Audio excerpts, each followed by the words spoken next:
Gabriel.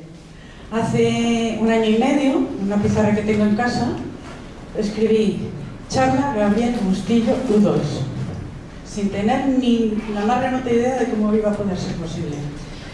Y él y su equipo, Alejandra, Marcela y Enrique, que vienen desde Asturias, han tenido la gentileza de venir a las jornadas felinas europeas que se celebran mañana en el Ateneo, y aprovechando que el Pisuerga pasa por Valladolid, ¿por qué nos venís antes y el viernes nos hacéis una charla de la mano de nuestras hermanas, porque decir casi hermanas es quedarse corto, hermanas de U2? Y aquí estamos. Os agradecemos muchísimo que hayáis venido y que sepáis que tenéis al candidato español a tener el reconocimiento de lo que es la especialidad en medicina de refugio, que eso quiere decir mucho, es decir, tomarse muy en serio a los animales de compañía, velar no solamente por un aspecto que sería el más sanitario y higiénico, sino algo muchísimo más global, que es su bienestar, y conseguir que cada vez sea menos necesario también. Es un trabajo que consiste en que no nos necesiten, ¿no? Muchísimas gracias y bueno, sentiros libres después de hacerle un montón de preguntas, porque seguro que tiene muchas cosas que contarnos. Gracias.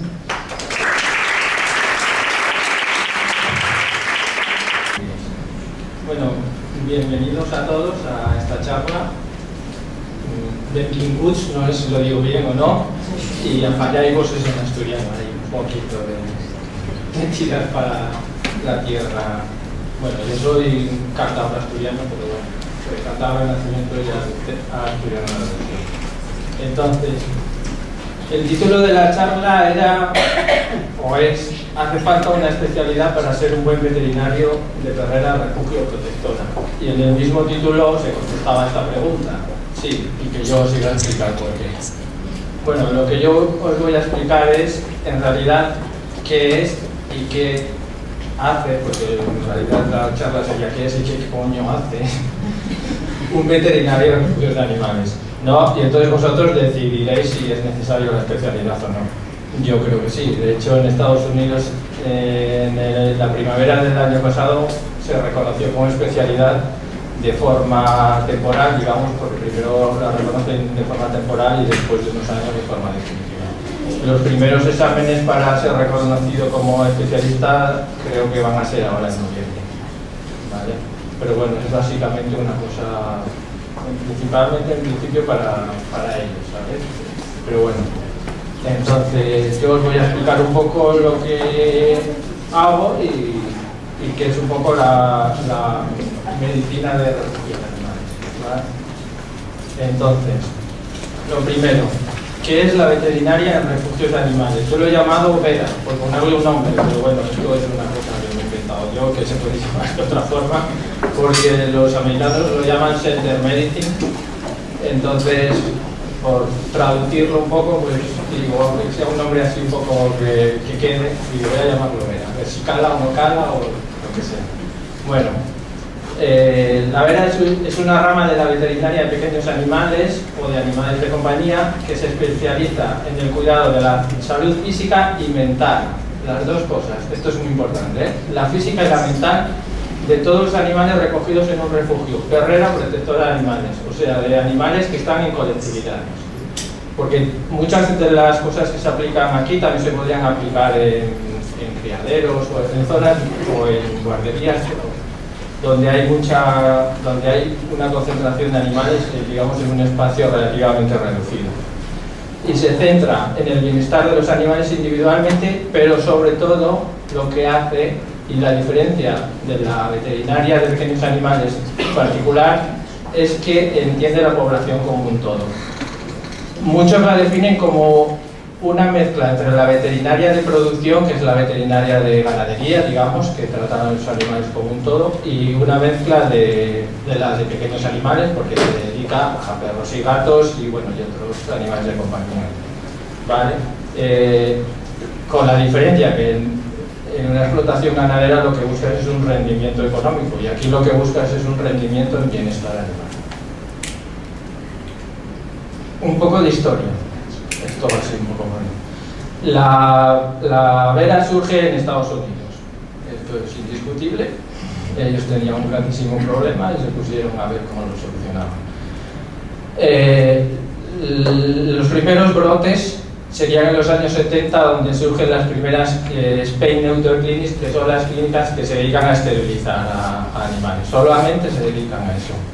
¿Vale? Hasta los años 80 no se producen las primeras contrataciones de veterinarios para refugios de animales o para perreras o como lo queráis llamar. Aunque por entonces se consideraban que eran unos veterinarios de segunda que no podían dedicarse a la clínica privada, digamos. Eso empezó a cambiar en los años 80. En los años 80 es cuando se gesta verdaderamente la especialidad, ya que en los años 90, ya que en el 99 se da el primer curso o la primera clase en una universidad, que es la Universidad de Cornell, que está en Ítaca, en el estado de Nueva York. ¿Vale? Y este es el título de la conferencia, o de la charla o clase. Issues and mi inglés es muy malo, Issues and Preventative Medicine in Animal Shelter. De hecho, la primera la que lo dio es una veterinaria que actualmente ahora está jubilada. Vale. O sea que ya hace 16 años que se dio el primero. Después, a partir de con el cambio de siglo, empezó ya a desarrollarse verdaderamente lo que es la especialidad. Y la primera residencia se hace en la Universidad de Davis, que está en California. Y el primer, digamos, el shelter vet que sale es Kate Harley, que a día de hoy es una de las personas más importantes en este tema. Lo he puesto por eso, porque es una de las personas así más importantes. En ese mismo año se funda la Association of Shelter Veterinarians, que es la asociación de veterinarios que se dedican a este tema y que empieza durante los años 90 había varios veterinarios que se dedicaban a esto, muchos o los que fuesen, pero no estaban todos dispersos, cada uno en un sitio y no se conocían ni nada. Y como esto iba más, entonces es cuando se funda la asociación, pues para unar unos criterios y para poner conocimientos en común y empezar a desarrollarlo. ¿Vale? En el año 2004 ya se empieza a consolidar la especialidad, porque ya hay muchas universidades que empiezan a dar cursos o que empiezan a hacer residencias, o sea, residencias de 1 año, de 2 o de 3 en este tema específico. Y de ahí empieza a salir ya gente que se dedica única y exclusivamente a este tema, o por lo menos se dedican parcialmente, pero diferenciando claramente su vocación o su trabajo en albergues y su otro trabajo que normalmente era en medicina, en clínicas privadas normales y corrientes. ¿Vale? Y se crea en Florida, se crea una residencia que actualmente es muy importante, cuya directora es la doctora Julie Lewy. No sé si alguno la conocéis, pero bueno, es una gran defensora sobre todo de los gatos. Y la Universidad de Florida actualmente ofrece cursos online sobre este tema, que son completamente online para gente que no reside en Estados Unidos o que reside en Estados Unidos pero muy lejos de Florida y que lo quiere realizar. A mí me gustaría, pero es que mi inglés es malísimo. Vale. En ese mismo año nace o se edita el primer libro sobre este tema, que se llama Shelter Medicine for Veterinarians and Staff, o sea, no solo para veterinarios, sino también para trabajadores.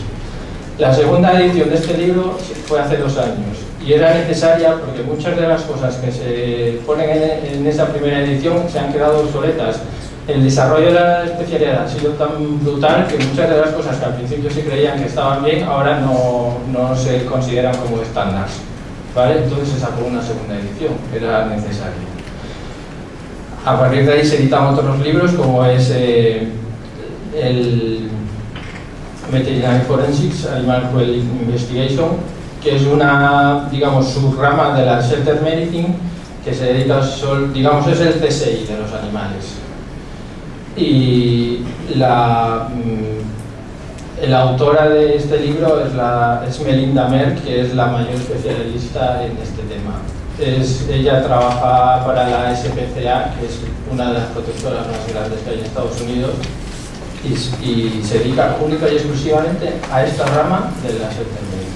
La segunda edición del libro fue en 2015. En el 2008 la SV publica en una revista, en la revista de la Asociación de Veterinarios Médicos de Estados Unidos, la VMA, sobre unas buenas prácticas, digamos, o unas prácticas básicas sobre las clínicas que se dedican a esterilizar, únicamente a esterilizar. O sea, se pusieron unos estándares a seguir sobre cómo actuar, protocolos y un poco para aunarlo todo en un documento y ponerlo junto, ¿vale? Porque empezaron a surgir muchas clínicas de estas, entonces habría que uniformar un poco los procedimientos y cómo hacerlo. Vale.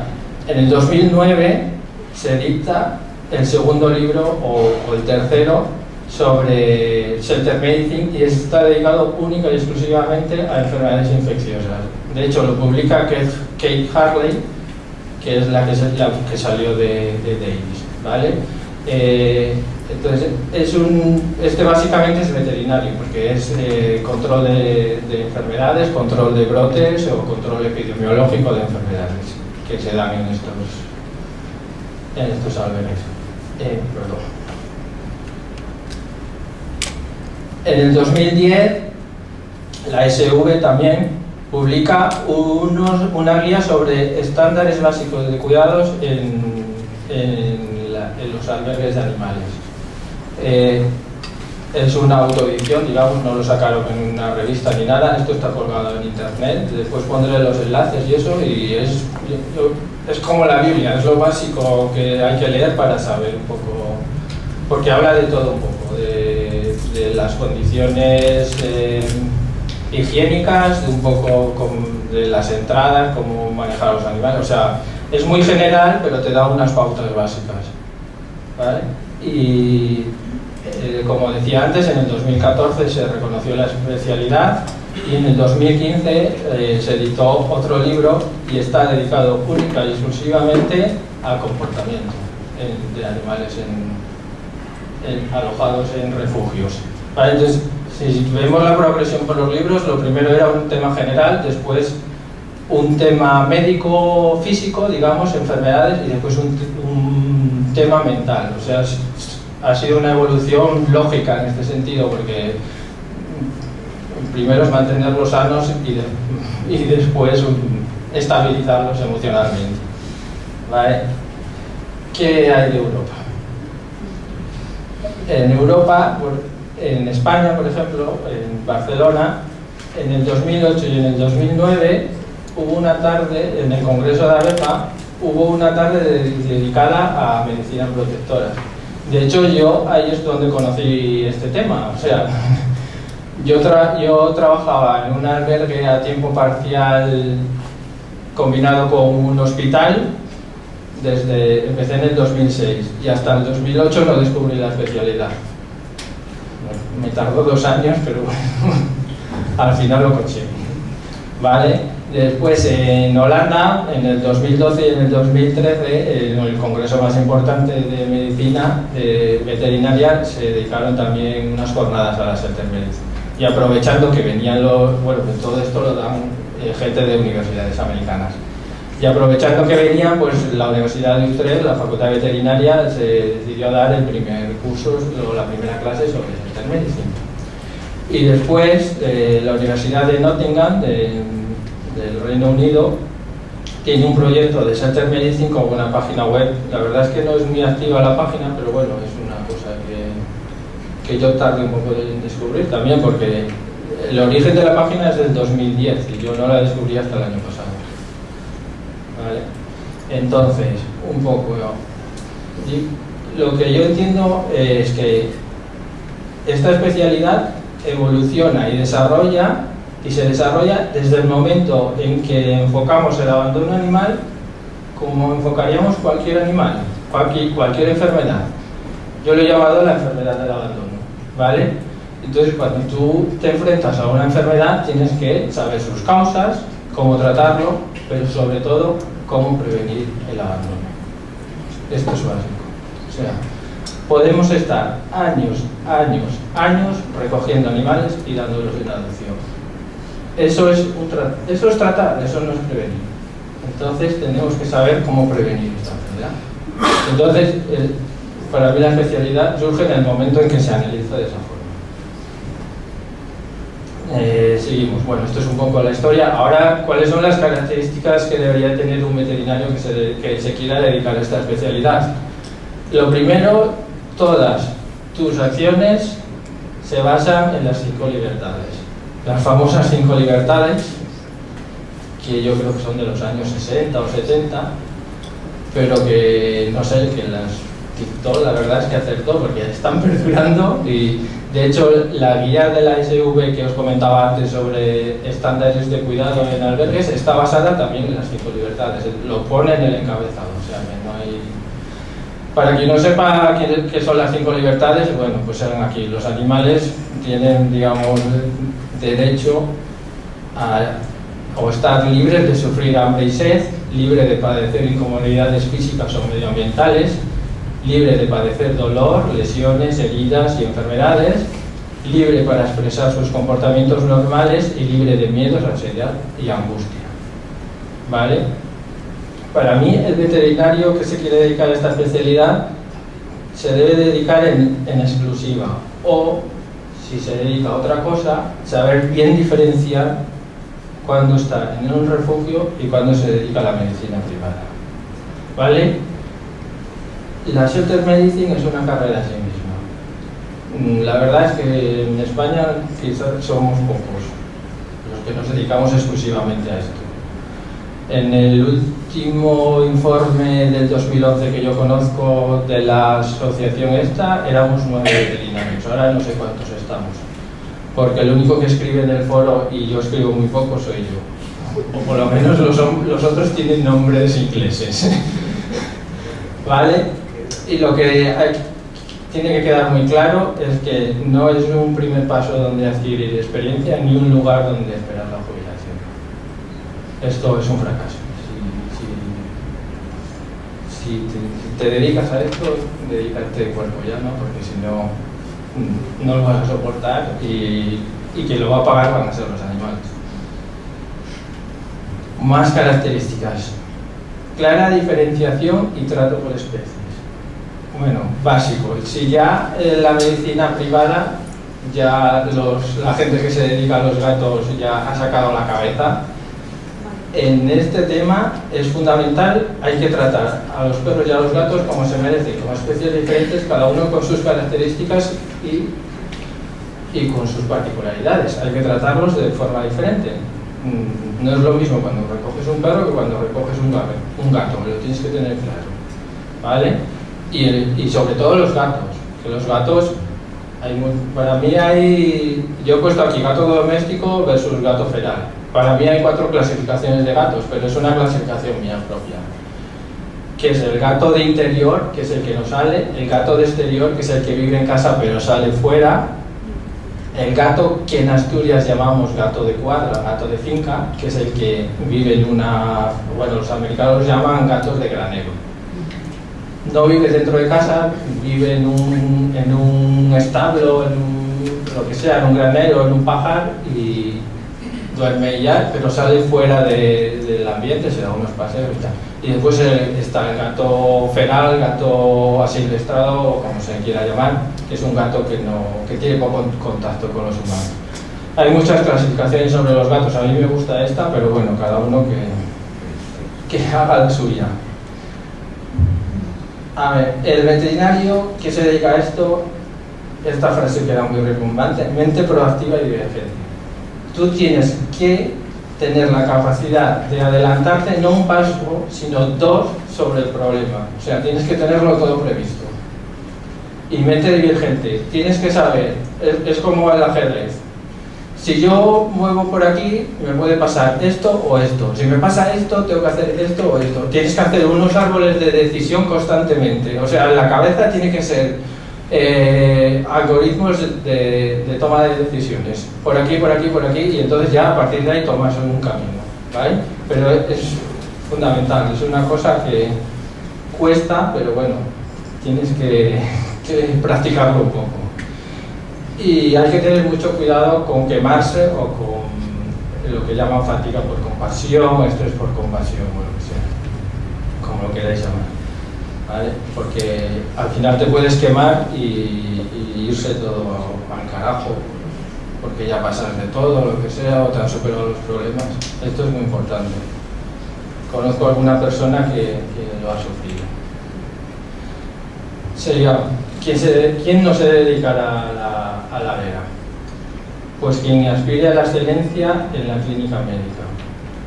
En Center Medicine no se resuelven casos complicados mediante procedimientos complejos. O sea, no vamos a estar deseando que nos llegue un caso complejo para hacer esta prueba o la otra, o no sé qué. No, esto... Aquí lo que se salvan vidas, y además se salvan muchas vidas con pequeños cambios y con pequeños gestos. Es fundamental. Tú esterilizas a un gato de la calle y estás salvando más vidas que si te traen un gato diabético y le haces una curva de glucosa y de repente le empiezas a tratar y después el gato, pues después de tratar lo puedes pasar a un queso. O sea, eso quizá lo puedes llegar a hacer, pero tu objetivo principal es prevenir, prevenir y prevenir. Y para eso tienes que saber dónde actuar, ¿vale? Y por supuesto quien no tenga un fuerte compromiso con el bienestar animal.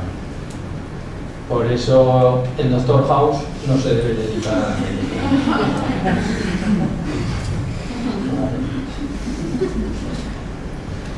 Factores limitantes de la medicina de refugios. 4 básicamente. Son los recursos económicos, el espacio físico donde meter los animales, el tiempo como horas laborables, ¿sabes? Y la capacitación del personal que tienes bajo tu mando, digamos. Esto es lo que yo entiendo que es lo que más te limita a la hora de poder hacer todo lo que tienes en mente, ¿vale? Son como nuestros 4 caballeros negros o Nazgûl con sus espadas cercenantes, ¿vale? Los objetivos de la vera son mantener una población animal saludable física y mentalmente, y vuelvo a repetir, y mentalmente, para que de esta forma sean más adoptables y pasen el menor tiempo posible en un refugio, albergue o perrera. A su vez, estos animales sanos tendrán mayores probabilidades de permanecer definitivamente en sus nuevos hogares, o sea, de que no sean devueltos.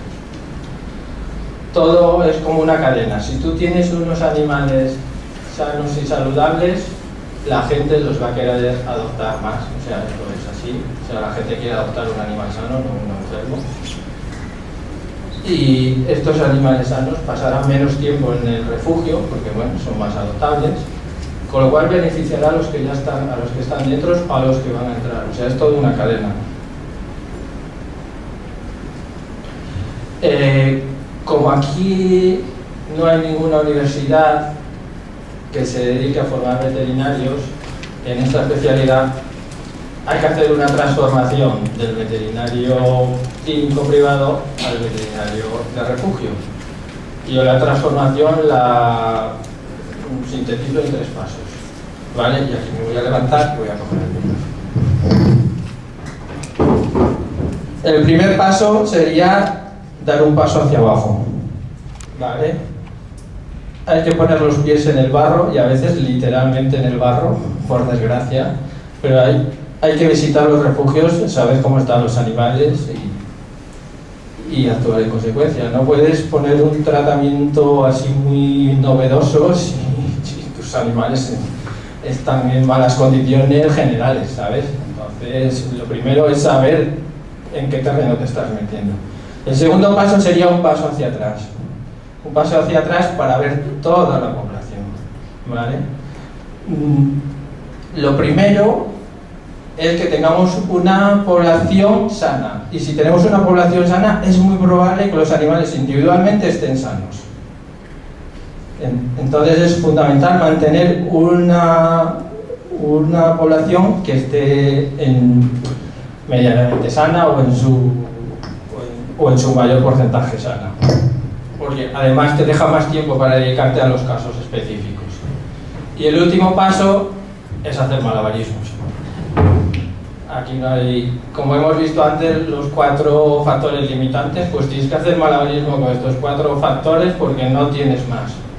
Y es lo que te queda, no hay más. ¿Vale? Entonces, esto es un poco lo que es la presentación de la medicina y bueno, un poco del veterinario, y ahora vamos a pasar a ver lo que es lo que hace realmente el veterinario. Bueno, esta es la playa que tengo, los primeros recuerdos de playa que tengo son de esta playa. ¿Vale? Entonces, actuaciones del veterinario de refugio. ¿Qué puede hacer? Yo lo he dividido en varias fases. Previa a la entrada. Previa a la entrada, ¿qué podemos hacer? La gente dice, bueno, pues nada, porque todavía no se han llegado, pues nada, pues sí. El objetivo de esta actuación es reducir el número de entradas. ¿Y cómo lo podemos hacer? Mediante acciones directas y acciones indirectas. Las acciones directas son muy buenas. A veces no puedes hacer mucho, pero a veces en algunos casos particulares sí que da resultado. Y es tratar de solucionar los problemas médicos o de conducta de los animales que te entregan los propietarios. A veces ocurre, a veces a nosotros nos han llegado con un perro que tenía sarna y le dicen, no, mira, es que este perro tiene sarna, tiene tratamiento, y el dueño dice, que tiene sarna, pues la tratamos y me lo quedo, ¿sabes? No. A veces ocurre pocas veces, pero a veces ocurre. Entonces, bueno, a ese perro le ha salvado de mucho sufrimiento, ¿vale? Y después tenemos las acciones indirectas. Las acciones indirectas tenemos 2 básicamente. Una que es la educación, que en realidad no es una acción solamente veterinaria, es una acción multidisciplinar. Ahí tiene que haber pues, educadores para niños, para mayores, para ancianos, pedagogos, no sé. Para mí la educación es como la poesía, es un arma cargada de futuro, ¿vale? Es muy importante, pero rinde resultados a largo plazo. Entonces hay otra acción que podemos hacer, y esta sí que es un poco veterinaria o puramente veterinaria, que son las clínicas de esterilización de calidad a gran escala. Estas clínicas se desarrollaron en Estados Unidos, surgen en los años 70, pero hasta el siglo XXI no se produce el boom. Lo que hacen es dedicarse a esterilizar animales y se protocolarizan todos los procesos, digamos que todas las técnicas quirúrgicas se han ido refinando con el objetivo de aumentar el rendimiento y disminuir los costes. En el 2008, como decíamos antes, se editó esta guía de buenas prácticas, digamos, o prácticas básicas en las clínicas de esterilización, y que fue publicada por el Journal of American Veterinary Medical Association en julio del 2008. De esta guía hay una versión en español, pero esta guía actualmente está siendo revisada y en enero, creo, del año que viene se va a sacar una nueva versión o una versión actualizada, ¿vale? Como ya decía, lo que se ha hecho es protocolarizar todos los procesos y se refinan las técnicas para aumentar el rendimiento y disminuir los costes. Por ejemplo, en Estados Unidos, un veterinario junto con 2 técnicos veterinarios es capaz de hacer de 20 a 40 cirugías por día. ¿Vale? Estas clínicas, junto con otras acciones como fomentar la adopción e intentar que no haya tantos abandonos, consiguieron reducir en los años 70 en Estados Unidos se sacrificaban 20 millones de animales. Y estamos hablando de animales sanos, y actualmente han bajado a 2-3 millones. O sea, están dando resultados. Por ejemplo, en Argentina hay un programa del gobierno que se llama Protenencia y que lleva hechas 680.000 esterilizaciones desde que se puso en marcha. Pero bueno, en Argentina tienen un problema de que hay muchos gatos, muchos perros viviendo por la calle. Estas clínicas en cierta medida están llegando a España, pero están llegando de una forma complicada, porque suponen un enfrentamiento bastante duro y fuerte con los veterinarios privados. Porque bueno, estas clínicas lo que hacen es esterilizar y a bajo precio, digamos. Aquí en España, por ejemplo, nosotros hemos tenido problemas con el Colegio Veterinario. Actualmente hemos llegado a un acuerdo con el colegio y nos dedicamos únicamente a animales en situación de desamparo. Pero bueno, yo creo que en España surgirán como clínicas privadas con carácter lucrativo, digamos. En Estados Unidos hay clínicas con carácter lucrativo. La mayoría de ellas son regentadas o llevadas a cabo por organizaciones sin ánimo de lucro, aunque hay algunas que sí que son, digamos, por sacar un dinero. ¿Vale? Entonces, aquí en España es difícil que las protectoras las puedan poner en marcha porque va a haber problemas y la ley tampoco está muy clara sobre esto. Entonces, nosotros, por ejemplo, montamos una, el Colegio Veterinario de Asturias nos denunció, se puso fecha para el juicio y todo eso, y antes de llegar a juicio lo que hicimos fue llegar a un acuerdo con ellos y solo nos dedicamos a animales, digamos, en situación de desamparo. Pero hay otra ONG en Asturias que no llegó a un acuerdo, se fue a juicio y se perdió el juicio. Ahora lo han recurrido y está a la espera del Tribunal Superior de Justicia a que dicte sentencia. ¿Vale? Entonces, no sé, es una cosa que crea mucha controversia, pero yo creo que es imparable. O sea, aquí no... Además de imparable, creo que es necesario. Lo único que se cree que son clínicas de baja calidad. Y yo he trabajado en clínicas privadas y en este tipo de clínicas. Y yo he tenido gente en prácticas y me ha dicho, es que tú lo haces o igual o mejor que muchas clínicas. Pero eso ya depende de cómo se lo tome cada uno. ¿Vale? Y de hecho creo que son rentables. Si solo te dedicas a esto, es como una super especialización. ¿Vale? Y sé que esto me va a suponer que me pongan verde, pero bueno, pues, este es un quirófano de una... Bueno, esto es dentro de un albergue que también se dedican a esta faceta, y aquí veis 1, 2, 3, 4 mesas de cirugía y en el otro lado había otras 2. ¿Vale? Esto está en el norte de Estados Unidos, es del estado de Nueva York, en Estados Unidos. De hecho es regentada, o digamos que la veterinaria jefe es de origen asturiano. Vale, entonces vamos a pasar a lo siguiente. Esta es una playa de Asturias muy bonita, que si os fijáis no es una playa que esté abierta al mar, se cuela el mar por debajo de las rocas. Bueno, actuaciones del veterinario a la entrada. ¿Vale? A la entrada, pues lo primero es tomar todos los datos posibles del animal. Si es un animal entregado por su dueño o si es un animal recogido de la calle. Si es un animal entregado por su dueño, lo normal es que se haga un cuestionario a la hora de la entrega. Os he puesto aquí el blog Otra Vetemirada, que es un blog pues que escribo yo. Es que no hay nadie más que escriba esto en español, entonces me tengo que desdoblar. Y ahí hay un ejemplo de cuestionario en PDF, por si os lo queréis descargar, y si alguien lo quiere en Word para que lo pueda modificar, yo no tengo ningún problema, se lo paso. Yo lo tengo ahí por difundir un poco todo esto y para que tengan unas referencias. ¿vale? Hay un cuestionario de perro y otro de gato.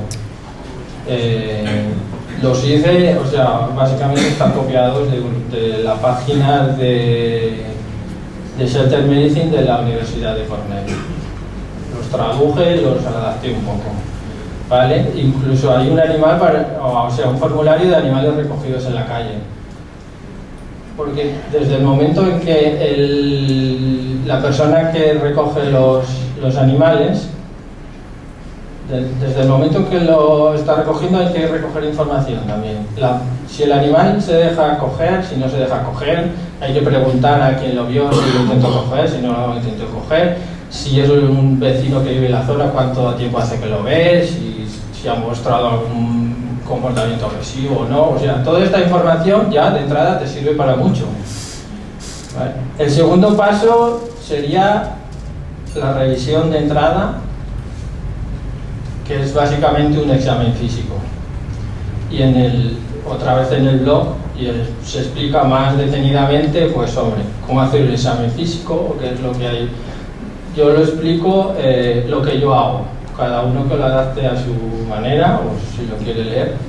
Y por ejemplo, el examen físico yo tengo un orden que es el que creo, en el que el animal lo empiezo por lo que yo creo que le va a estresar menos hasta lo que más le va a estresar. Si veo que el animal se estresa, paro el examen y lo dejo. Y ya lo haré en otro momento si el animal está tranquilo, ¿vale? Si te deja llegar hasta el final, perfecto. Por eso he puesto te escribo un poco cómo tiene que ser el lugar y qué debes de tener en ese lugar, un poco la sistemática y que sigas siempre el mismo orden. Es muy importante seguir siempre un mismo orden porque te acostumbras a él y no se te escapa nada. Aunque tú veas que el animal tiene una herida en la pata y si tienes que empezar por el hocico, empiezas por el hocico, porque lo evidente ya lo has visto, pero tienes que ver lo que a veces muchas cosas se te saltan o las saltas por ir directamente a lo que quieres que es el problema. Los animales es indispensable que sean vacunados a la entrada o incluso antes, si es un animal entregado. O sea, cuanto más tiempo esperes, más riesgo pones en la vida del animal. Y esto es una cosa que se diferencia mucho de la veterinaria clínica privada, porque lo normal es cuando te traigan un cachorro que tú lo desparasites, que esperes unos días a ver si el animal está bien y que después lo vacunes. Yo así lo hacía de antes, hasta que descubrí esto. Yo tenía brotes de parvo de antes, hasta que descubrí esto. Y los brotes de parvo, no tuve ningún brote de parvo, y los animales de parvo que entraban era porque ya lo traía. O sea, contra la parvo, digo la parvo porque es la enfermedad así más devastadora y la más común. Hay que vacunar a la entrada y hay que hacer otras cosas, pero es que la vacunación a la entrada es indispensable. Y no puedes esperar un día, si lo haces en el momento de la entrada, perfecto. A veces no está el veterinario, entonces nada, habrá que esperar. Porque bueno, aquí no pueden vacunar no veterinarios, pero por ejemplo en Estados Unidos sí que pueden vacunar los técnicos veterinarios en algunos sitios y lo que hacen es, o sea, cuando entra lo vacunan. ¿Vale? Cuarto paso, realizar la reseña del animal. Hay que saber sobre todo echar la edad del animal. Y para echar la edad a un animal es una mezcla de arte y ciencia, eso está claro. O sea, bueno, como veis, hay todas estas cosas en el blog están más explicadas en detenimiento y hay, bueno,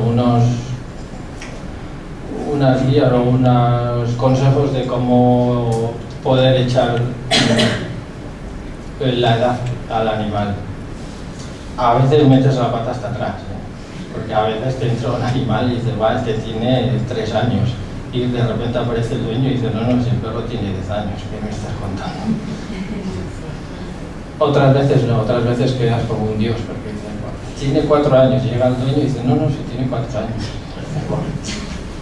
Es que yo soy... Vale, una vez hecho todo esto, el animal se debe poner en cuarentena. y es muy importante la cuarentena. En los perros normalmente son 14 días. Cuarentena es ponerlo aislado o si ha entrado con otro, por ejemplo, que se ve que están juntos o lo que sea, pues lo puedes poner juntos. Y 14 días porque, como hemos dicho, la parvovirosis es la enfermedad más importante en este tema, aquí en España, digamos. En Estados Unidos también está el moquillo, pero aquí hay mucho menos, ¿vale? Y 14 días son los días que puede pasar desde que un animal, digamos, se infecta del virus hasta que manifiesta síntomas. Normalmente son 3 días, pero hasta 14 días puede ser lo que puede pasar. Y en los gatos, pues es diferente. Y es diferente si los vas a alojar de forma individual o si los vas a alojar en grupo. Y aquí no me voy a extender porque también hay en el blog también se explica un poco, pero lo he puesto para que tengamos en cuenta que los gatos no son perros pequeños, los gatos son gatos y los perros son perros. ¿Vale? Objetivos de la actuación del veterinario en esta fase. Pues es una selección, un screening de animales sanos contra animales enfermos, antes de que estos animales lleguen a la población general. Básicamente separar los enfermos para que no nos contagien a toda una población general que tenemos ya sana, porque sería un desastre eso. Otro, determinación del itinerario del animal, que esto queda muy bonito, flujo rápido versus flujo lento. Esto quiere decir que, bueno, que si te entra un animal que tú crees que es difícil de colocar, un perro grande, macho, negro, y con rasgos de ser potencialmente peligroso, pues dice, uy, este va a ser de flujo lento. Pues voy a empezar a promocionarlo ya, ¿vale? O si te entra un cachorrito bonito, pequeñito, que va a ser además pequeñito, o un chihuahua, por ejemplo, y pues este no necesita tanta difusión, ¿vale? Ya desde el momento en que tú lo estás viendo, bueno, y que está sano y todo eso, ya te estás adelantando, ya estás pensando a ver este por dónde va a ir y este por dónde va. Y también te sirve para la recogida de datos cruciales para disminuir lo que es el length of stay o tiempo de estancia medio. O sea, esto, si va a ser de flujo lento, vas a saber que va a tener un LOS muy lento, muy largo. Vale, cambiamos de tema. Vale, esta es una cala que nadie conoce, solamente 4 personas que vivimos por esa zona, pero mejor que permanezcas. Vale. Actuaciones del veterinario durante la estancia del animal en el refugio. Lo primero, en cuanto se pueda, esterilizar a los animales. Tener una perra sobre todo en celo y en un albergue con animales, con machos sin castrar, es un caos. Es un caos, y como lo normal es que los entregues esterilizados, o lo normal, o lo que yo creo que debería de ser, pues cuanto antes lo hagas mejor. Y te evitas problemas después de, si los das con compromiso de esterilización, que no te vengan. Sobre esto hay estadísticas. Y el 40% estadísticas americanas, aquí no hay nada, ¿vale? Y el 40% de la gente que adopta con compromiso de esterilización no vuelve a esterilizar animales. Por eso surgió allí lo que llaman la esterilización pediátrica, o sea, esterilizar cachorros de más de 1 mes y medio y de más de 1,5 kilos o algo así, y los esterilizan. Aquí eso creo que culturalmente es un poco difícil que llegue, o incluso que llegue más tarde, pero bueno, es una forma de solucionar el problema. Hay mucha controversia sobre los efectos a largo plazo y todo eso.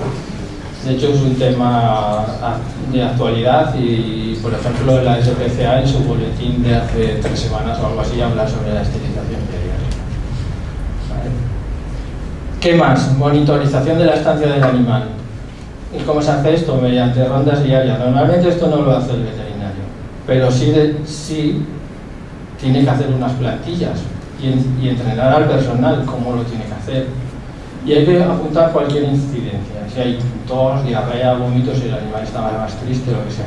Esto permite simplemente detectar precozmente síntomas de enfermedad. Nos estamos adelantando a la enfermedad. Pues si ese animal creemos que está enfermo, lo que vamos a hacer es aislarlo para que no contagie al resto de animales. Y a los que están con él los vamos a poner en cuarentena o en vigilancia, por si acaso. O sea, hay una serie de medidas y una serie de separación de poblaciones que debes de conocer para que no se te vaya la cosa de mal.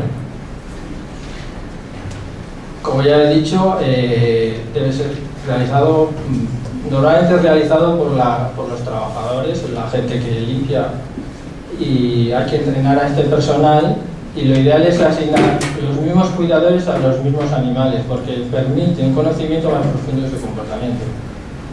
La gente que está siempre en contacto con los mismos animales sabe si su actitud de estar más apático es una actitud normal o no, eso está claro, o sea, pero si ese animal un día lo atiende uno, un día lo atiende otro día lo atiende otro, es más difícil de detectar. Además, los animales se acostumbran a las mismas personas, establece una rutina, que es una cosa muy importante en los albergues, establecer unas rutinas, que el animal sepa lo que va a pasar, es fundamental. Si sabe lo que va a pasar, no se va a estresar y está estresado, pero no vamos a aumentar el estrés, ¿vale? Entonces el veterinario se encargará de analizar todos estos datos y de tomar las medidas si es necesario, ¿vale? Porque bueno, todo esto hay que cribarlo, porque a veces te dicen, no, es que Juanito tiene una uña rota, ¿vale? Sí, bueno, pues una uña rota, pero tampoco es un síntoma, aunque la jaula esté llena de sangre, no es un síntoma de que el animal se vaya a morir, ¿vale? Hay que saber un poco discriminar las cosas, no es fácil, ¿eh? A veces. Bueno, ¿qué más hace durante la estancia del animal en el refugio? Tiene que diseñar, revisar y actualizar todos los protocolos. Cuando un animal tiene una diarrea, por ejemplo, el veterinario tiene que tener un protocolo de diarrea. Y el protocolo se basa en los 4 factores limitantes que hemos dicho antes. Pues tú puedes hacer muchísimas pruebas, sí, pero tienes que tener dinero para poder hacerlas. O sea, a veces, muchas veces, si un animal tiene diarrea, tú le dices, bueno, pues tú ya llevas un bagaje en el albergue y dices, bueno, pues hemos tenido muchos casos de giardia, pues lo que voy a hacer primero es tratarlo de giardia, porque es más probable que tenga giardia. Y de repente el 80% de los animales se te cuela de la diarrea y dices, ostras, pues mira, no he tenido que hacer un comprologio. Vale. Otra cosa es que si tienes tantos casos de diarreas que te tienes que plantear qué estás haciendo mal para tenerlos, pero bueno, o sea, todo es una cadena, ¿vale? Protocolos sanitarios, no solo de tratamiento del animal, protocolos sanitarios son de limpieza y desinfección. Sobre esto hay otra entrada específica en el blog, ¿vale? Hay que saber qué desinfectantes matan y qué no matan, ¿vale? Hay virus que son muy resistentes. El virus de la parvo es tan peligroso porque resiste en el ambiente incluso años. Entonces, hay que saber que el virus de la parvo lo desinfecta o digamos lo inactiva la lejía y un producto de Bayer que se llama Biocom, que tiene un nombre, pero sí, bueno, sulfato de potasio o algo así es, ¿vale? Pero no solo eso, pues sí, vale, tú puedes desinfectar una jaula con lejía, pero lo más probable es que no lo hagas bien, porque tienes que saber que la lejía se inactiva en presencia de materia orgánica, o sea, en presencia de... Entonces, primero hay que limpiar, después hay que echar la lejía. Y no vale echar lejía así, y ya está. Oh, qué bien, cómo desinfecta. Hazle eso a un gato, y después tendrá unas úlceras en la boca que ya verás. La lejía tiene una concentración a la que se ha de usar en función de lo que queramos tratar y unos protocolos de cómo usarlo, ¿vale? Todo esto hay que saberlo, ¿vale? Más cosas. Protocolos de enriquecimiento ambiental. No solo hay que tenerlos sanos físicamente, sino ambiental. Y el enriquecimiento ambiental es fundamental. Esto es una cosa que lo puede hacer un veterinario, pero hay mucha gente que no es veterinaria que también sabe de este tema. ¿vale? Pero el veterinario sí que debe saber al menos conceptos básicos sobre esto. Y aquí me van a dar también pal pelo los veterinarios. Pero bueno, yo he aprendido mucho de veterinarios etólogos y de no veterinarios etólogos. Escucho a todos y lo que me interesa lo aplico y lo que no. ¿Vale? Y también protocolos de manejo. ¿Cómo manejamos a los animales? ¿Cómo entrar en una jaula? ¿Cómo acercarte a un animal que es tímido? ¿Cómo pasear a un animal? ¿Vale? Esto también, digamos que casi forma parte del enriquecimiento ambiental. De hecho, por ejemplo, nosotros dentro de 2 semanas vamos a organizar una charla que la va a dar una veterinaria en Gijón sobre protocolos de un poco de manejo en refugios. ¿Vale? Si alguien está por Gijón, creo que va a ser dentro de 2 sábados, el sábado vamos a estar. Nuestro Facebook está puesto. ¿Vale? Más, investigación y tratamientos de brotes epidemiológicos. Cuando todo lo que hemos hecho falla y tenemos una epidemia o un brote de una enfermedad, hay que saber cómo tratar ese brote. No es solo tratar a los animales, sino cómo evitar que ese brote se extienda. ¿Vale? ¿Qué pruebas diagnósticas podemos utilizar? Si son útiles o no, cuánto cuesta, si podemos permitirnoslas o no. Y los tratamientos que podemos hacer. A veces lo que haces es derivar los animales a clínicas privadas para que los traten, o incluso los puedes tratar si tienes medios en tu propia instalación. Y, por ejemplo, se han diseñado protocolos para albergues, para tratamiento sobre todo de parvo en albergues de animales, que son diferentes a los protocolos que se harían en una clínica. Bueno, no son tan agresivos, digamos, porque no tienes tantos medios, pero que bueno, que están dando bastante buenos resultados, ¿vale? Y separar las poblaciones. Si tienes un brote tienes que saber cómo separar las poblaciones, lo que decíamos antes. El animal que se pone enfermo, pues lo llevarás a aislamiento o lo ingresarás en una clínica. Los que estaban con él, tienes que saber que puede que no tengan síntomas ahora, pero que puede que estén infectados, entonces los tendrás que poner en observación. Tienes que saber cuánto tiempo tienen que estar en observación. O incluso puedes hacerle una serie de pruebas para ver si tienen anticuerpos contra esa enfermedad, si esos anticuerpos son derivados de la vacunación o son porque tiene la enfermedad pero todavía no ha desarrollado. O sea, esto es todo un mundo y en este libro que se dedica solo a eso se explica muy bien. Está en inglés, pero bueno, es lo que hay. O sea, la mayoría de la información está en inglés. Aquí yo no tenía gran nivel de inglés y cuando me empecé a desarrollar, de hecho, el primer libro que compré era el primero que editaron y las primeras 25 páginas están llenas con un lápiz de lo que significan las palabras, llenas, y a medida que vas avanzando hay cada vez menos, porque ya se te van quedando y ya, ¿vale? Y de hecho yo ahora leo con bastante fluidez el inglés, lo hablo muy mal y lo entiendo pues casi fatal. A mí si me escribes en vez de hablarme, me escribes en una pizarra, yo te voy a entender perfectamente, incluso te puedo contestar. ¿Vale? ¿Qué más? Un tema peliagudo. Eutanasia versus sacrificio. Lo primero, tanto uno como otro requiere una técnica, que requiere que lo hagamos bien, porque el animal se lo merece. ¿Vale? Tiene que ser un lugar tranquilo. Si se puede proporcionar compañía al animal, que no muera solo. ¿Vale? Un manejo respetuoso, no lo vamos a estresar más. ¿Vale? Es deseable una tranquilización previa, no hacerlo directamente.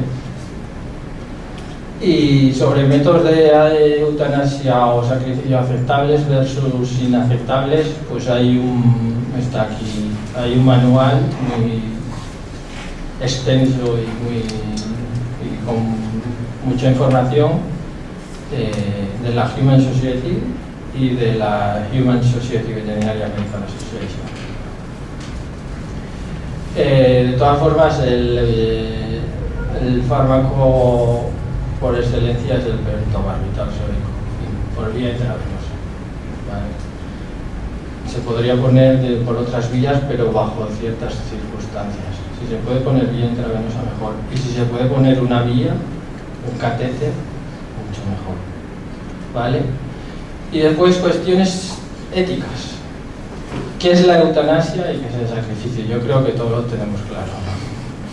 La eutanasia se debería dedicar, esta palabra solo se debería utilizar pues, para lo que todos sabemos. Animales que están sufriendo innecesariamente, que tienen una enfermedad terminal, mucho dolor, ¿vale? Y el sacrificio. Yo tengo 3 categorías de sacrificio y aquí es donde llevo un choque. ¿Vale? Para mí hay 3 sacrificios, 3 tipos de sacrificios. El sacrificio innecesario, que no debería de existir, pero hoy en día a veces ocurre, es el que no tiene ninguna razón de ser, es el que no te resulta. Después está el sacrificio arbitrario, que es el que establece unas pautas, digamos. Al mes, si el animal no es adoptado, se sacrifica. Si el animal tiene más de 10 años, se sacrifica, independientemente de si es un animal pequeño, grande o lo que sea. Si es negro, se sacrifica, porque los negros salen peor, digamos. Los gatos negros se adoptan mucho menos. Los perros atigrados también se adoptan mucho menos. ¿Por qué? Pues eso de... Mira, alguien si se quiere dedicar a hacer una encuesta o algo, ¿vale? Los perros de caza, no los doy porque por si acaso me viene un cazador y diciendo que es para compañía y lo utiliza para caza, pues los sacrifico. Estos son reales, estos supuestos que estoy poniendo, nos los hemos encontrado, ¿vale? Y después está lo que yo llamo el sacrificio humanitario, que aquí es donde está la zona gris absolutamente. ¿Vale? Para mí el sacrificio humanitario es en el que el animal en este momento no está en condiciones de ser eutanasiado, pero por tu experiencia y por la gestión del refugio,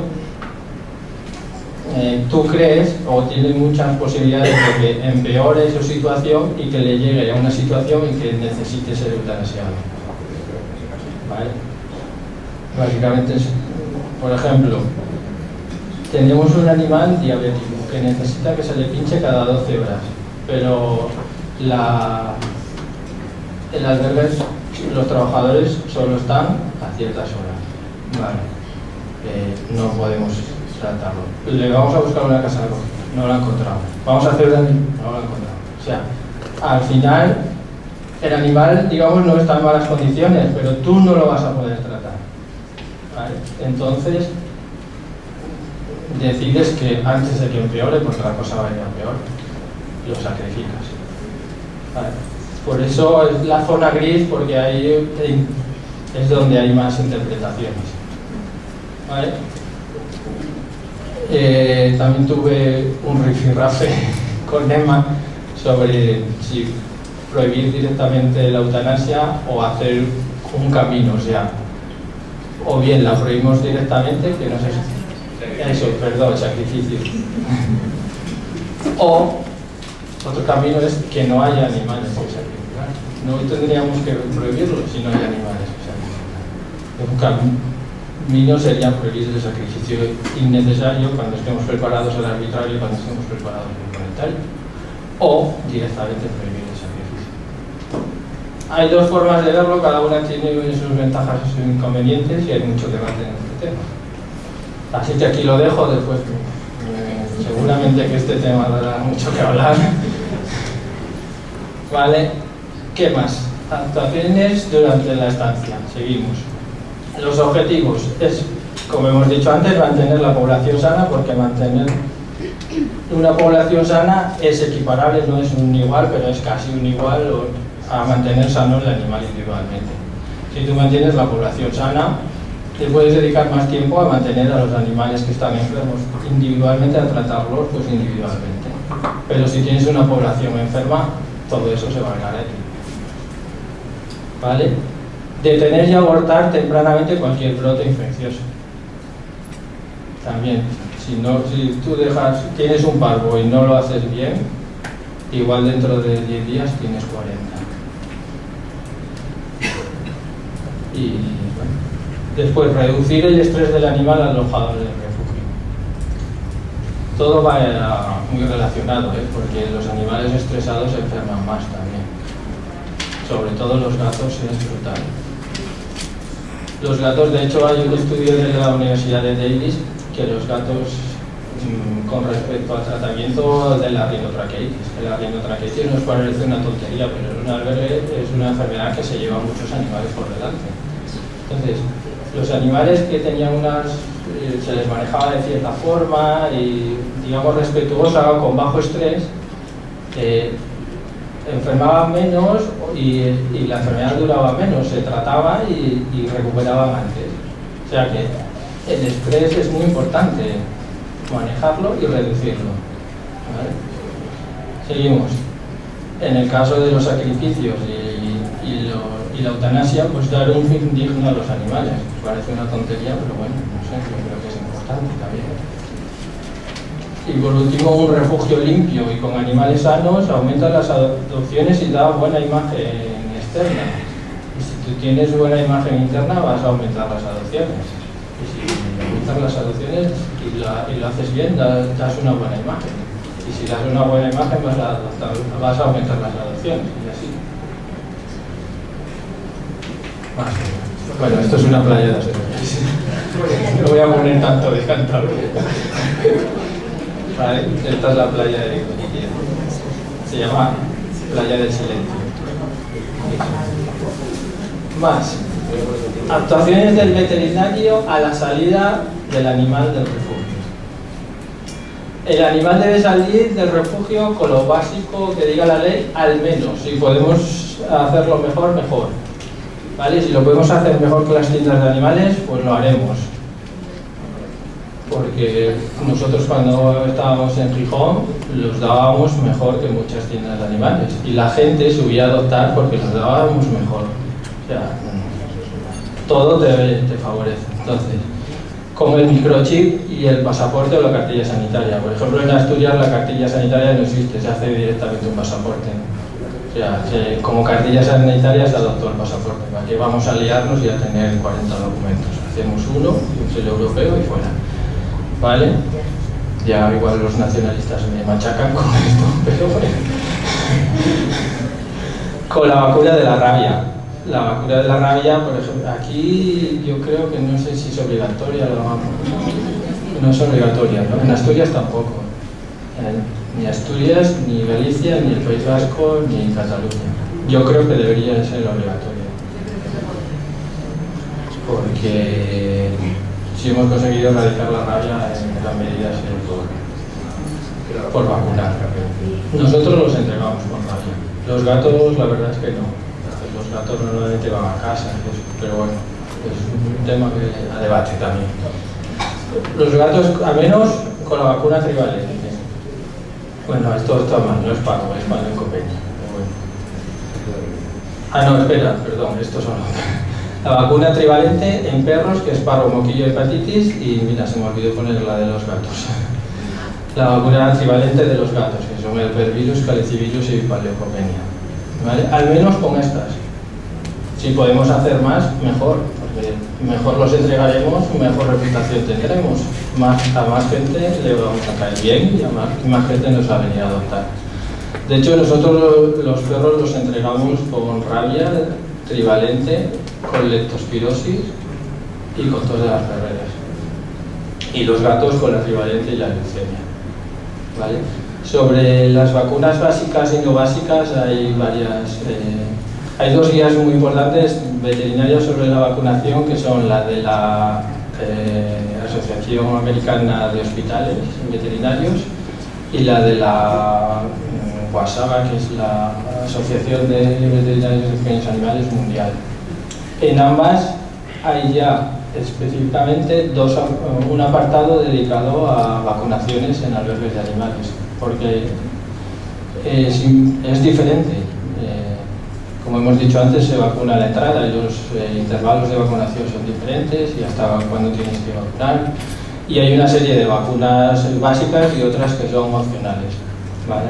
Ahí lo pone todo muy bien.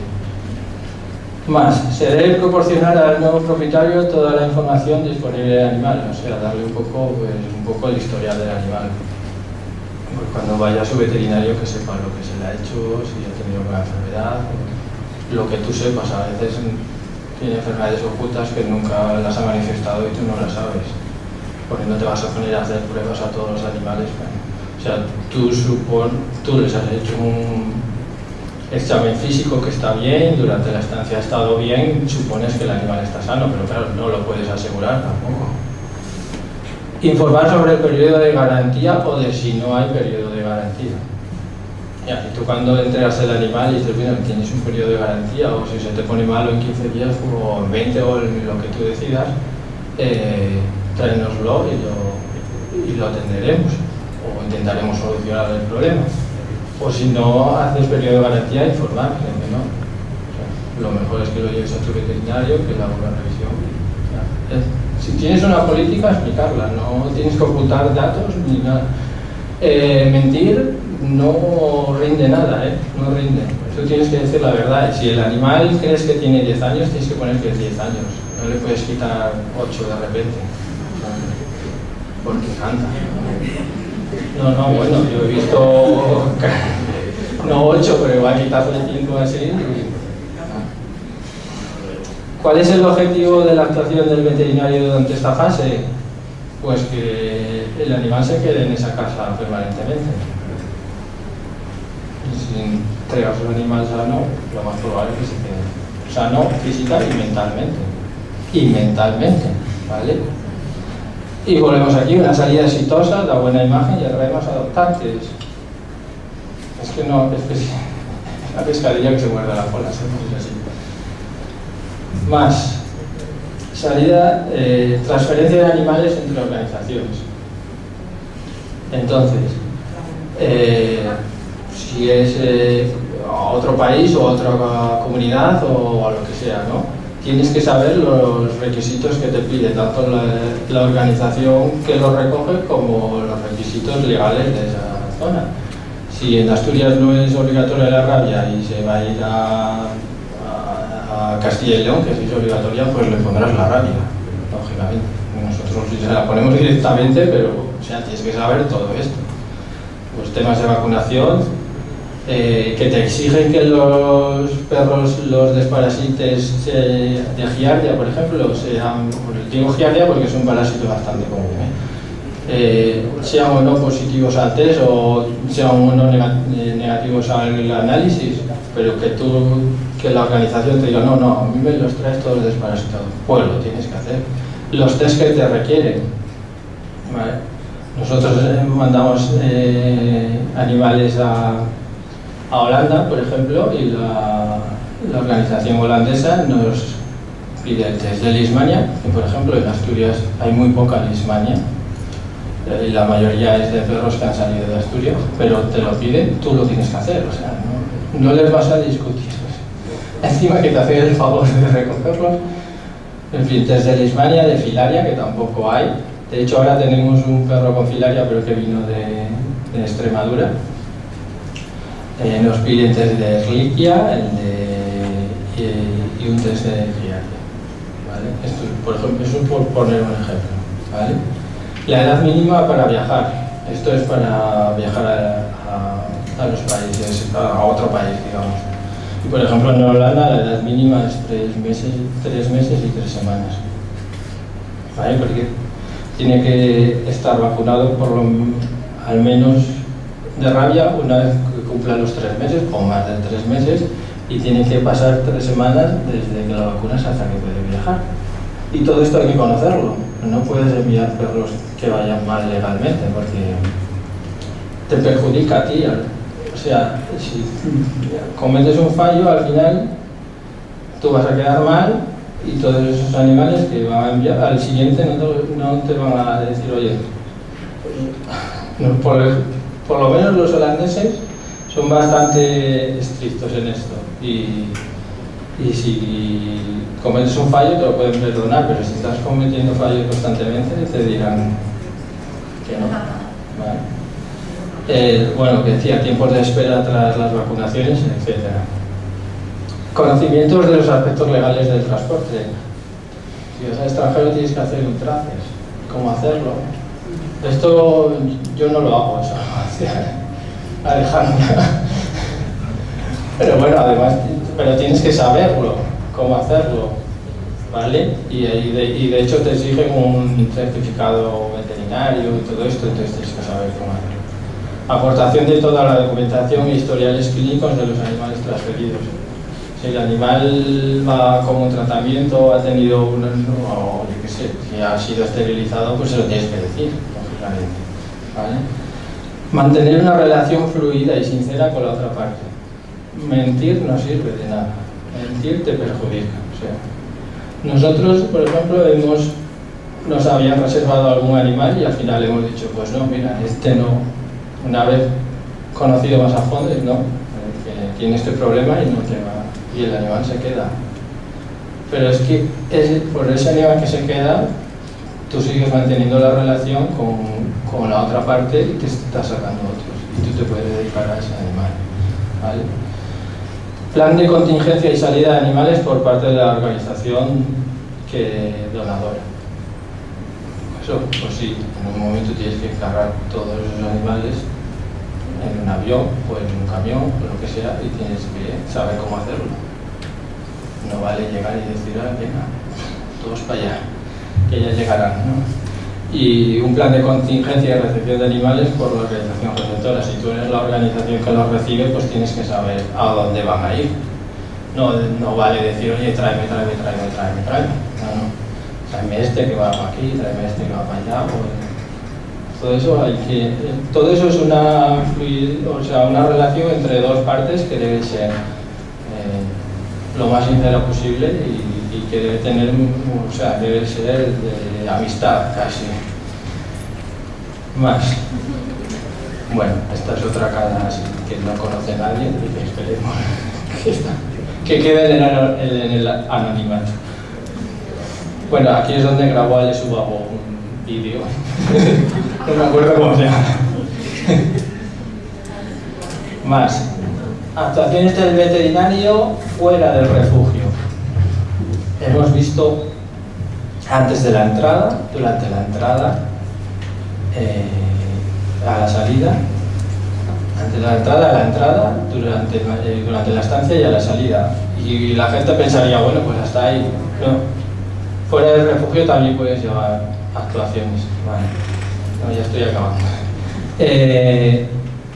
Sobre todo se refiere a los síndromes de Noé, atesoramiento animal, a mí me gusta más esta definición, atesoramiento animal hoarding, o de plan de coña, síndrome de Gollum, como lo llamo yo, lo de atesoramiento. En estos casos tienes que tener muy claro, tienes que hacer un triaje, tienes que saber qué animales, están sanos o son aceptablemente sanos, cuáles necesitan un tratamiento que puede esperar, cuáles necesitan un tratamiento que es urgente y cuáles son candidatos a ser eutanasiados. Es establecer una protocolarización y seguirlo. Protocolos de actuaciones veterinarias en función de la clasificación de triaje y otra vez, son diferentes de los perros, son diferentes los gatos, ¿vale? Y tienes que saberlo. Los perros de una forma, los gatos de otra. Especial atención a los problemas de comportamiento, porque en estos casos muchas veces los animales tienen serios problemas de comportamiento. Hay que saber coordinar el equipo médico y hay que saber si sobre esa persona que le incauta los animales va a haber una investigación judicial o no, porque si va a haber una investigación judicial es más complicado. Tienes que examinar a los animales uno por uno, hacer un informe, bueno, es más complicado. En cambio, si no puedes actuar de otra forma. Esto normalmente no se hace, pero bueno, en Estados Unidos sí que se hace mucho. Más, actuaciones fuera del refugio. Los programas CES, capturar, esterilizar, soltar o TNR, Trap Neuter Return. Hay que tener conocimientos de las dinámicas de poblaciones, no vale solo con esterilizar. Hay que saber cuántos animales tienes que esterilizar, dónde tienes que actuar, eso aquí creo que lo sabéis muy bien, ¿vale? Conocimientos de técnicas para aumentar el rendimiento y la capacidad de actuación, ¿vale? La incisión debe ser muy pequeñita, por ejemplo, ¿vale? Protocolarización y coordinación de todo el personal implicado en todo el proceso, ¿vale? Es como una cadena de montaje, aunque suene mal, es así. Uno se dedica a la revisión, otro preanestesia, otro lo prepara, otro lo opera, otro lo vigila de la recuperación. Depende de que dispongamos, pues, ¿vale? Y bueno, actualizaciones en las últimas novedades. La esterilización no quirúrgica está en fase de investigación y bueno, se están dando pasos sobre la esterilización no quirúrgica. Esto hay una página que está muy bien, que es el ACCID, creo que es o algo así, que es Alianza por la Contracepción de Gatos y Perros. Tengo un plus segundo, ¿qué más? Actuaciones fuera del refugio. La investigación forense. Esto no ha llegado aquí todavía, pero bueno, yo confío y espero que por lo menos cuando vaya con Cachava que haya algún veterinario que se dedique. Es una especialización de rápido desarrollo y yo creo que se va a seguir su camino y se va a reconocer en unas décadas como otra propia especialización. Existe un curso online de la Universidad de Florida y las actuaciones son la investigación de la escena, recolección y procesado y custodia de pruebas, necropsias o procesado de animales vivos, análisis adicionales, qué pruebas tienes que hacer, el informe veterinario, cómo hacerlo y cómo actuar como perito judicial. Y después intervención en desastres naturales, que aquí no tenemos, esto sí que no ha llegado. Son inundaciones, fuegos, huracanes, terremotos, pues cómo actuar. Esto es lo mismo que cuando entras en un síndrome de Noé, pues en una inundación tienes que actuar de una forma y en un huracán de otra. Y hay unos protocolos ya hechos. ¿Vale? Más. Otros deberes. Pues aparte de actuar fuera del albergue, también tienes otros deberes. Educación y entrenamiento de los trabajadores del refugio, de los voluntarios y de las casas de acogida. ¿Vale? Es muy importante porque además te evita a ti mucho trabajo. Saber qué es algo que es urgente y qué no es urgente es básico y enseñárselo a la gente pues te quita muchas llamadas de teléfono y muchos problemas y muchos viajes a urgencias sin ser una urgencia, por ejemplo. Hay muchas otras cosas.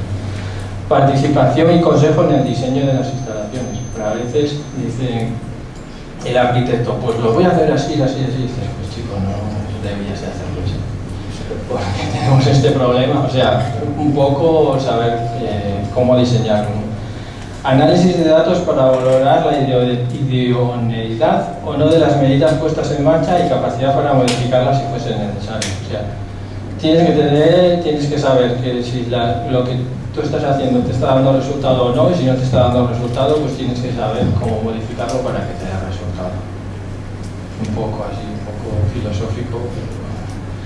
Control sanitario de los animales utilizados para terapia asistida con animales. A veces en los refugios hay animales que van a ir o que van a ser utilizados en terapias. Nosotros cuando estábamos en Gijón teníamos 2 perros en la cárcel de Asturias, en Villahora, y tienes que saber qué te piden en la cárcel para que vayan los perros. Tienen que ser perros buenos, con estas vacunas, con estos test, esto no sé qué. Y por último, el espíritu crítico.